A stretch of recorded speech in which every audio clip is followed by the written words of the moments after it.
Au cours des milliers d'années, les humains ont sauté dans des piscines, essayant de marcher sur l'eau.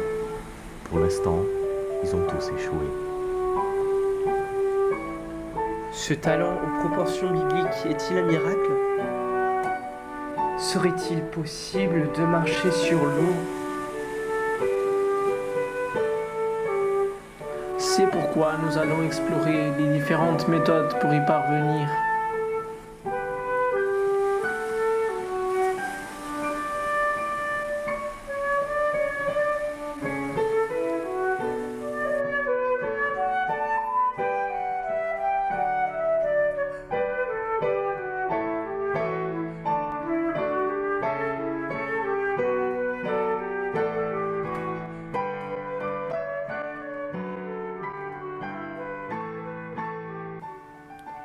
Nous allons commencer notre quête pour dévoiler les secrets de la marche suraquatique en découvrant le basilic, un lézard saurien de la famille des Corythophanidae. Son biotope est la forêt tropicale humide, où il se perche en hauteur sur des buissons situés au-dessus des cours d'eau, et d'où il se laisse tomber en cas de danger. Les basilics sont aussi connus comme les lézards Jésus, à cause de leur capacité à courir comme des bipèdes sur l'eau. Ils courent à une vitesse d'1,5 mètre par seconde, durant à peu près 4,5 mètres avant de couler et commencer à nager. Leurs pattes palmées les aident à mieux se supporter et créent une surface plus large ainsi qu'une pochette d'air. Ils peuvent aussi courir sur l'eau à 4 pattes, ce qui leur permet d'augmenter la distance parcourue sur la surface d'environ 1,3 mètre. Donc on est ici au Jardins Zoológico de Lisboa pour aller découvrir plus sur notre lézard, le Basilicus. Mais il y a eu un petit imprévu, notre lézard est malade. Mais on nous a donc proposé d'aller voir le hydrosaure des Philippines, qui est un lézard de la même famille, qui a les mêmes capacités que notre Basilicus. Donc on y va. Une fois à l'intérieur, le centre pédagogique nous a fait une session d'encadrement zoologique exceptionnelle, pendant laquelle ils nous ont expliqué l'importance de cette institution centenaire dans la préservation des espèces animales et dans l'éducation et sensibilisation du public. Nous avons même eu l'opportunité d'interroger la responsable du reptilarium pour mieux comprendre les capacités de notre lézard. O caminho que este lagarto corre em cima d'água é o formato da pata. Mas ele não corre bem dentro em cima d'água. O basilisco tem essa capacidade, porque é leve, aerodinâmico. E a pata. E até tem aquele outro nome que é o Jesus Lizard. Este nada por cima d'água, não sei se está bem? Não é de correr, o basilisco consegue correr. Até mesmo correr, isto é nadar à superfície. Ok. E os basiliscos são mais ou menos do mesmo tamanho? Não. Não, são mais pequenos. São mais Muito mais pequenos. pequeninos. Mas estes são para aí deste tamanho. Serão do tamanho deste. Sim, adultos são para aí deste tamanho, ou até mais pequenos. Agora, o que distingue isto só de outros répteis da mesma família e que lhes dá esta capacidade de andar à superfície ou nadar à superfície é as patas, não é? É mesmo as patas. Este também usa a cauda, não é? E o basilisco já não. Para se suspender. Para suspender. É para É mais equilíbrio. é mais Este uma aqui é para mesmo se levantar. para ajudar É a... como leme. Sim. Este é como leme, o outro não. O outro Pronto, o outro é para porque não o cair para a outro frente. consegue ir assim. Sim, consegue andar. Este vai assim. Então este utilizaria como leme e o outro seria mais para... É equilíbrio para não cair para a frente. Para levantar, estás a perceber? Exatamente para o balanço de peso. Acha que esta capacidade de certos répteis a correr em cima da água poderia ser transposta de alguma maneira para o ser humano? De alguma maneira, sim, não, Se eu e me porquê? conseguir imaginar. Com a imaginação, exatamente. Não? Eu acho Mudando assim o formato dos pés com um sapato especial ou uma coisa assim. Vocês são de sapatos e vai embora. eu acho que é Não sei. difícil. Não sei, é Há muito características difícil. que só São certos animais é depois- que conseguem ter. Porque, por exemplo, o basilisco, além de conseguir fazer isso tudo, A própria fisionomia do corpo, não é? o Tamanho, peso, o peso, o a tamanho, estrutura óssea, tudo. tudo tem a ver. as escamas, todo o seu corpo, os pulmões, o vers la coração, a maneira de se cache distribuir o derrière la sangue, course du tudo basilic. isso faz com que La eles première sejam est la phase du choc. ótimos Au cours de chaque pas sur l'eau, le choc initial avec la surface soulève le corps du basilic. Chez les lézards les plus jeunes et plus Se vocês virem os animais, Nós não temos pour escamas, fournir la nós portance começamos nécessaire a pour ficar flotter. rugosos na La pele, capacité a du nossa lézard pele à générer un fica excès de toda- portance Quando temos 20 pendant la phase de choc de la pousse diminue à mesure que la masse du lézard augmente. Le mouvement de la patte est principalement descendant et la magnitude de la force ascendante est beaucoup plus E importante aliás, pendant porque a cette étape. relação Que massa outro momento e faz. velocidade que eles conseguem correr é muito superior ao que nós somos Après capazes. la phase de choc, Por exemplo, nós Les podemos lézards correr uma maratona de poussent 10 sa mil patte vers le quilómetros. bas et créent une cavité Consegues ter d'air essa dans l'eau. capacidade, eles não conseguem ter essa transfert capacidade de 10 mil d'impulsion quilómetros. Eles andam Mas o 4 ou 5 primeiro- metros, não é? Muito mais Conseguem andar rápido do que nós, Le reste de mas la depois force. parou. Sim. isso é a mesma coisa que tu comparar, por exemplo, uma zebra e uma chita. Durant Uma la zebra poussée consegue vers correr durante horas, só que há aquela Donc les velocidade. lézards, Uma après chita des consegue sorts correr a 120 km, muito latérales rápido, signifiant mas ali em 400 ou 500 metros. ceci Estás a É ver? a mesma pour coisa, créer tudo de é l'équilibre diferente. et de la stabilité Tudo é diferente. et non pas pour créer de la portance. Muito específico. Ce mouvement latéral pourrait être aussi Une fois la visite au jardin zoologique terminée, nous sommes venus au musée d'histoire naturelle et de la science, ici à Lisbonne, justement pour faire ce qu'on y fait depuis 2 siècles, explorer, de rétracter comprendre et sa expliquer. patte de la cavité d'air avant qu'elle s'effondre, sinon il coule. Pour les lézards plus lourds, une grande partie de la portance provient de cette phase. La traînée sur la patte est issue de la combinaison de la traînée hydrostatique due à la profondeur croissante et à la force transférée au fluide.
Finalement, la phase de récupération. En tirant sa patte hors de l'eau, pendant la phase de reprise ascendante, le basilic courbe ses orteils vers l'intérieur pour éviter une traînée accidentelle sur les parois de la cavité d'air. On rappelle que ceci a lieu dans la cavité d'air et doit être terminé avant que celle-ci s'effondre. Lors de la récupération descendante, et la vitesse du mouvement de la foulée augmente à mesure que le lézard se prépare pour frapper la surface de l'eau avec le pas suivant. Aucune force importante n'est éprouvée par la patte du lézard pendant ces 2 phases. La période de temps que la cavité d'air reste ouverte dépend de la forme de la patte du lézard. La question est quelle est la vitesse minimale à laquelle une personne peut courir sur la surface de l'eau? La version algébrée pour cette réponse peut être exprimée de la manière suivante. Si l'eau, avec une densité ρ, est poussée à la vitesse v par un pied d'air A, alors la force ρ fois A fois v au carré est générée. Cette force doit être en fonction du poids P de la personne. Ainsi, l'estimation de l'ordre de la magnitude devrait être V égale racine carrée du poids divisé par ρ fois A, qui est égal à 10 mètres par seconde. Il y a cependant un hic. La question portait sur la vitesse horizontale, tandis que l'argument considérait la vitesse de foulage verticale. Peut-on vraiment se déplacer avec une vitesse lente à condition que nous marchons avec une vitesse suffisante? Cependant, notre question reçoit une réponse inattendue. Des œuvres des professeurs Glashing et McHone qui enquêtaient des lézards qui couraient sur l'eau. À partir de ces travaux, nous pouvons en déduire ce qui suit. La force ρ fois A fois V au carré a un préfacteur de l'ordre de 1/3. Le préfacteur dépend de la forme du pied, mais nous avons une seule réponse pour un pied de forme circulaire. Il y a aussi quelques corrections. L'article ici mentionné nous parle d'une dépendance à la force en fonction de la profondeur due à la pression hydrostatique. Elle est négligeable dans notre cas. Cet article nous informe aussi sur un problème supplémentaire. Comme le pied entre dans l'eau, l'eau se sépare et le pied doit être retiré avant que la cavité d'eau soit fermée. Toutefois, notons que la personne en courant sur l'eau ne pourra pas pousser son pied dans l'eau plus de 0,5 mètres, ce qui durera environ 0,02 secondes. Des graphiques montrent clairement que la personne a assez de temps pour retirer le pied avant que la cavité se ferme. On ne sait pas dans quelle mesure une personne devrait pousser son pied vers l'avant dans l'étape suivante, mais il semble raisonnable qu'il doit se déplacer dans l'eau au moins 0,5 mètres, la profondeur de la cavité d'air créée dans l'étape précédente. Dans ce cas, la vitesse de défilement horizontale est égale à environ 20 mètres par seconde. La présence du préfacteur augmente notre estimation de vitesse à des vitesses plus proches de 20 mètres par seconde. Nous ne sommes pas les seuls à s'intéresser au déplacement suraquatique de cet animal. Par exemple, aux États-Unis, l'université de Carnegie Mellon essaye même de mettre au point un prototype. En résumant, l'adaptation de cette technique à un être humain est très difficile. Oui, mais tu n'as pas jamais vu un insecte qui arrive à marcher sur l'eau sans utiliser cette technique? Il est vrai. En fait, en tout cas, il n'est pas faux qu'il y a des insectes qui possèdent ces capacités. Explorons un peu plus. Les guérisses sont un genre d'insectes hémiptères hétéroptères. Ils appartiennent au même sous-ordre que les punaises. Et ils ont la capacité de marcher sur l'eau. Leur mode original de déplacement est partagé avec quelques autres espèces d'araignées, comme par exemple le Dolomède febriatus ou par exemple le Dolomède triton. Cette capacité est permise par un double phénomène. Premièrement, la tension superficielle de l'eau. Celle-ci repousse les substances hydrophobes posées à sa surface. Ainsi, les pattes des guérisses sont munies de poils très hydrophobes qui empêchent la pénétration dans l'eau. En effet, les deux paires de pattes possèdent des tarses munis de poils hydrofuges, c'est-à-dire qu'ils préservent de l'eau. Et, d'une autre part, cette capacité est due au phénomène de dépression topographique, qui est créé comme si on appuyait sur une nappe tendue avec le doigt, et entraîne, du fait de la tension superficielle de l'eau, une suppression qui permet de porter l'animal. En d'autres mots, si les guérisses étaient plus lourds, cette tension superficielle serait insuffisante pour assurer leur sustentation. Mais cela semble un peu abstrait. Essayons d'expliquer la notion de tension superficielle en l'exemplifiant par le moyen d'un trombone. Tout d'abord, les molécules d'eau sont polaires, c'est-à-dire elles ont un pôle chargé positivement, constitué des atomes d'hydrogène, et un pôle chargé négativement, dont fait partie le seul atome d'oxygène. Ainsi, elles se font attirer les unes aux autres dans toutes les directions, par ce que l'on appelle des liaisons hydrogènes. On peut alors parler de forces équilibrées. En d'autres mots, ceci veut dire que comme une molécule d'eau donnée est attirée par toutes les autres molécules d'eau environnantes, les forces s'annulent et cette molécule d'eau peut circuler librement dans le liquide.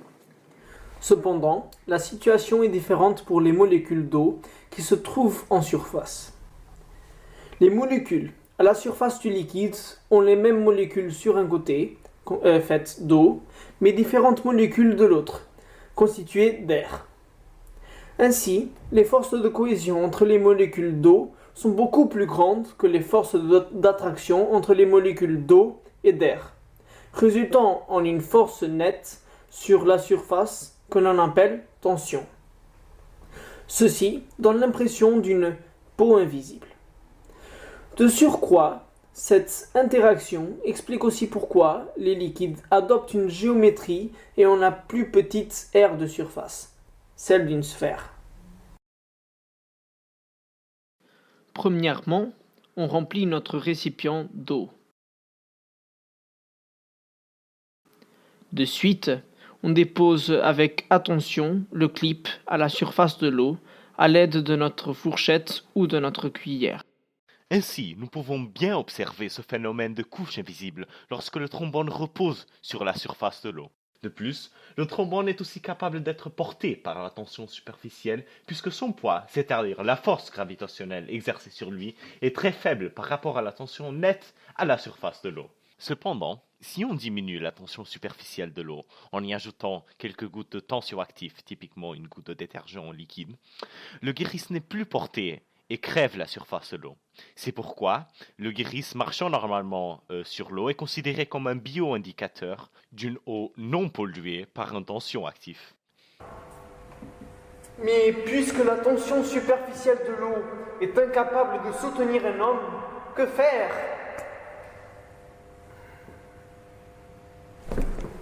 Nous pourrions traverser le problème. Ah ! On va essayer de rendre le liquide plus visqueux. Mais pourquoi plus visqueux? Enfin, je vais tout expliquer, t'inquiète.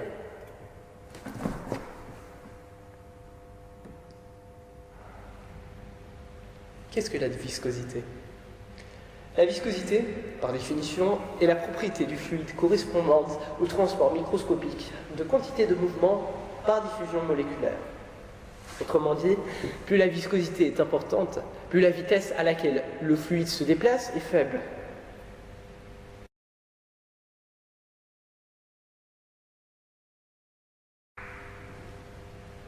Un exemple, quand on frappe avec le dos de la main du sable mouillé, celui-ci a la consistance d'un solide, alors même que si on l'appuie doucement dessus avec un doigt, le sable se comporte comme une substance pâteuse, facilement déformable. C'est également le cas avec un mélange d'eau et de maïzena. Nous rentrons maintenant dans le domaine de la rhéologie, qui est l'étude de matériaux avec des caractéristiques solides et fluides. À vrai dire, la recette à la base de cette prouesse tient à la physique très particulière de ce que l'on nomme un fluide non newtonien, qui possède la particularité que sa vitesse de déformation n'est pas directement proportionnelle à la force que l'on exerce sur lui. Cet exemple peu coûteux et non toxique d'un fluide non newtonien peut facilement être fait en ajoutant 2/3 de fécule de maïs à 1/3 d'eau. En ajoutant l'amidon en petites portions et mélangeant la solution lentement, celle-ci va prendre la consistance de la crème de lait et ce que l'on appelle la propriété dilatante devient apparente.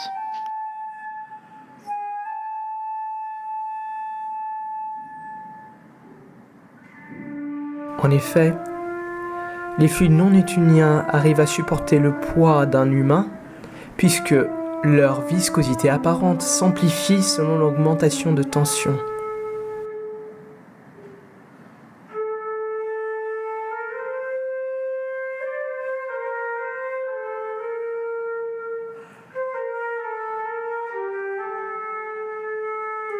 Mais cependant, peut-on dire que l'homme vient de marcher sur l'eau ?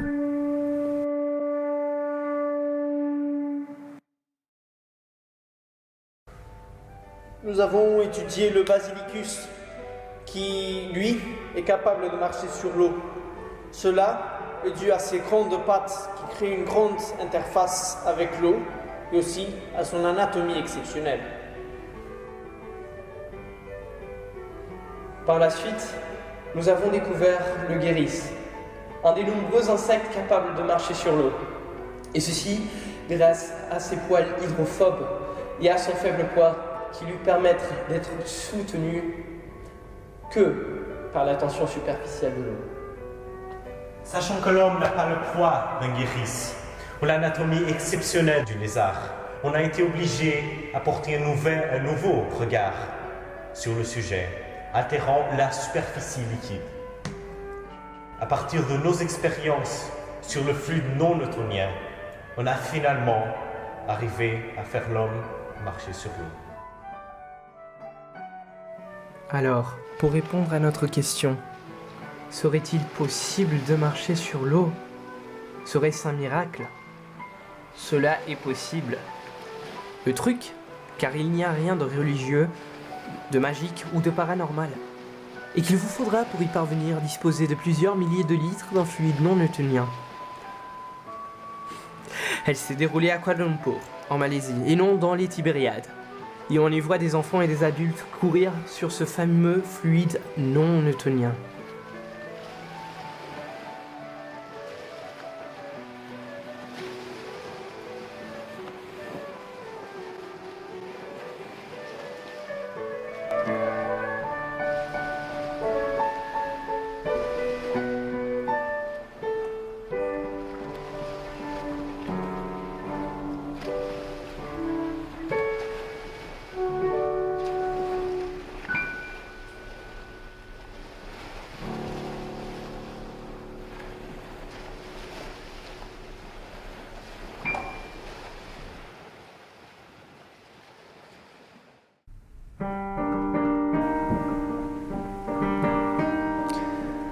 Ainsi, nous sommes arrivés à la fin de notre parcours ensemble. Mais avant de vous quitter, on voudrait bien remercier notamment le Jardin zoologique de Lisbonne qui nous a enrichis en connaissances sur ce sujet. On voudrait aussi remercier au lycée français Charles Pierre par l'aide des professeurs qui nous ont aidés et suivis pendant les séances de TPE. Nous voudrons aussi remercier au Musée de l'Histoire naturelle et de la science pour son aide dans la conception de ce projet. Merci beaucoup. Finalement, on vous dit au revoir et à une prochaine.